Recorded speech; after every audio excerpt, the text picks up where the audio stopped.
OMG! Robin Padilla galit na galit kay Soren Legaspi matapos bugbugin si Rostom Padilla.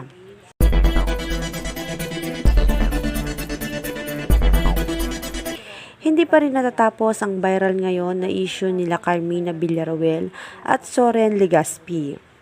Ito'y matapos muling mabuksan ang issue o dating nakaraan nila Carmina at Rostom. Hindi naman kasi lingid sa marami na bago pa pumasok sa buhay ni Carmina si Soren ay una na nitong naging kasintahan si Rostom Padilla hanggang sa ikinasal din ng mga ito. Ngunit hindi rin nga nagtagal ang relasyon ng mga ito dahil inilabas na rin ni Rostom ang tunay nitong kasarian. Maayos naman daw ang naging paghihiwalay nila Carmina noon at Rostom, kung saan ay mismong si Carmina pa ang nagpalaya kay Rostom Padilla para magawa na nito ang kanyang mga gustong gawin sa kanyang buhay. Ngunit hindi nakaligtas sa mga ito sa controversial na issue matapos kasi ang kanilang hiwalayan ay nabalita noon na nabuntis at nagdalang tao si Carmina.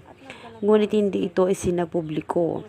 Hanggang sa lumipas ang araw ay muling nagmahal si Carmina kay Soren at muli silang ikinasal at nabiyayaan naman ng 2 anak ang mga ito.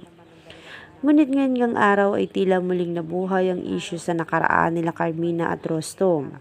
At nabahiran ito ng iba't ibang issue na ayon kay Carmina ay walang katotohanan ang ibang lumalabas na balita. Ayon pa sa aming nakalap na impormasyon ay hindi raw matanggap ni Soren ang ibang mga natuklasan niya at nalaman tungkol sa nakaraan ni Carmina at Rostom. Dumating na raw sa punto na galit si Soren at sinugod si Rostom. Ngunit hindi naman pumayag ang kapatid ni Rostom na si Robin Padilla na basta na lang masasaktan ng kanyang kapatid, lalo't wala naman itong ginagawang mali. Kaya hindi na rin nakapagpigil pa si Robin at binuweltahan na nito si Soren at nagtamo ito ng mga sugat sa katawan. Sa ngayon naman ay inaabangan ng marami ang magiging reaksyon ni Rostom Padilla sa ginawang itong pagtatanggol ng kanyang kapatid sa kanya.